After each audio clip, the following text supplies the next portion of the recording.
तो बैरिस्टर गौहर साहब जो कि इस वक्त पीटीआई के चेयरमैन है, वो कुछ और बात करते हैं, तो पीटीआई के जो दीगर लीडर होते हैं वो उनसे मुख्तलिफ बात करते हैं। तो अपोजिशन लीडर होंगे वो अली जफर साहब होंगे, लेकिन बाद में वो फैसला जो है वो बदल दिया गया और शिबली फराज साहब को कैबिनेट में अपोजिशन लीडर बना दिया गया। बैरिस्टर गौहर साहब ने वो बात जो है वो बानी चेयरमैन इमरान खान साहब के बगैर की थी या अपनी तरफ से की थी। तो रोज बरोज पीटीआई के मुख्तलिफ लीडरों की तरफ से जो बयानात आते हैं उनमें तजादात पाए जाते हैं। पीटीआई के कुछ लोगों ने बैरिस्टर गौहर साहब को चेयरमैन तस्लीम नहीं किया है।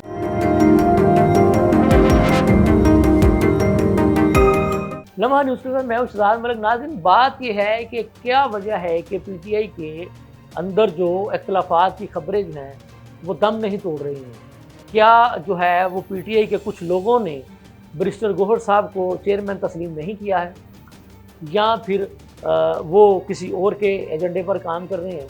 अगर देखा जाए तो रोज़ बरोज़ पीटीआई के मुख्तलिफ लीडरों की तरफ से जो बयानात आते हैं उनमें तजादात पाए जाते हैं। अगर हम तफसील से बात करें तो बैरिस्टर गौहर साहब जो कि इस वक्त पीटीआई के चेयरमैन है, वो कुछ और बात करते हैं, तो पीटीआई के जो दीगर लीडर होते हैं वो उनसे मुख्तलिफ बात करते हैं, जिनमें शेर अब्दुल मरवत साहब जो है वो काबिल ज़िक्र है। आपको ये भी याद होगा कि बैरिस्टर गौहर साहब ने कहा था कि जी सेनेट में जो अपोजिशन लीडर होंगे वो अली जफर साहब होंगे, लेकिन बाद में वो फैसला जो है वो बदल दिया गया और शिबली फराज साहब को सेनेट में अपोजिशन लीडर बना दिया गया।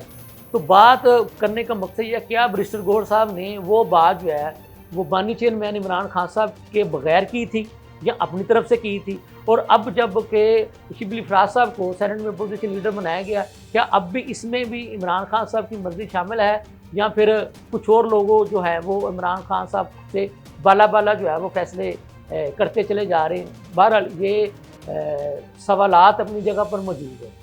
दूसरी बात यह है कि पीटीआई का मुतालबा था कि जी बुशरा बीबी का मेडिकल टेस्ट जो है वो करवाया जाए। तो हुकूमत ने मेडिकल टेस्ट जो है बुशरा बीबी के करवाए हैं, जिसमें एंडोस्कोपी, स्टमक के दीगर जो है वो टेस्ट भी करवाए हैं। तो तर्जमान हुकूमत पंजाब उस्मा बुखारी साहबा का कहना है कि जी ये बुशरा बीबी साहबा ने इस हवाले से भी रवायती तौर पर झूठ का सहारा लिया है, हालांकि उनको उनके खाने में हार्पिक के कतरे मिलाने के किसी किस्म के भी जो शवाहिद हैं वो नहीं मिले। सच क्या है झूठ क्या है ये तो अब डॉक्टर्स ने, अब चूँकि दोबारा उनके टेस्ट नहीं हैं, वो बताएंगे। तो इस मौका पर जो उनके जो अपने ज़ाती मुआलिज थे बुशरा बीबी साहबा के, वो भी साथ थे।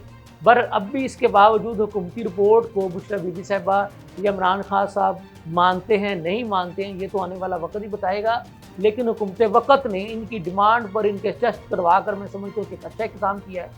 बहरहाल हुकूमत को अपने ज़िम्मे कोई चीज़ लेनी नहीं चाहिए, हक़ाइक़ के जो है वो सामने आने चाहिए, और हुकूमत का मैं समझता हूँ ये भी फ़र्ज़ बनता है कि वो जो रिपोर्ट्स हैं वो मीडिया के सामने लाएँ, ताकि पता चल सके हुकूमत झूठ बोल रही है या कि हुकूमत के बकौल जो है वो पीटीआई वाले झूठ बोल रहे हैं। तो अगर दोनों तरफ से अगर कोई चीज़ छुपाई जाएगी तो यकीनी तौर पर लामहल्ला फिर लोग उस पर जो है शुकूक व शुबहात रखने का अपना हक़ महसूस रखते हैं। तो मैं उम्मीद करता हूँ कि ये चीज़ें जो है वो साथ साथ सॉर्ट आउट होती चली जाएंगी।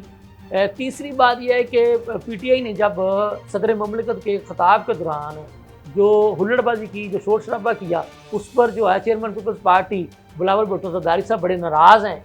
और आपको याद होगा गुज़िश्ता रोज़ उन्होंने ऐवान की कार्रवाई से बाइकाट भी किया, क्योंकि वो चाहते थे कि शर्मिला फ़ारूकी जो उनकी पार्टी की रुकन है वो बात करती, लेकिन उनका कहना है कि उनको बात करने का मौका नहीं मिला तो वो बाइकाट करके चले गए। तो अगर हुकूमती लोग भी इसी तरह से ऐवान की कार्रवाई का बाइकाट करते रहेंगे तो फिर ऐवान कैसे चलेगा। और हमने तो आपको पहले ही कहा है कि ये ऐवान चलता हुआ दिखाई नहीं दे रहा, क्योंकि पीटीआई वाले इतने ज़ोर शोर से एहतजाज करती हैं तो हुकूमत जो है वो उनके आगे बेबस हो जाती है। इसके साथ ही मुझे इजाज़त दीजिए। अल्लाह हाफ़िज़।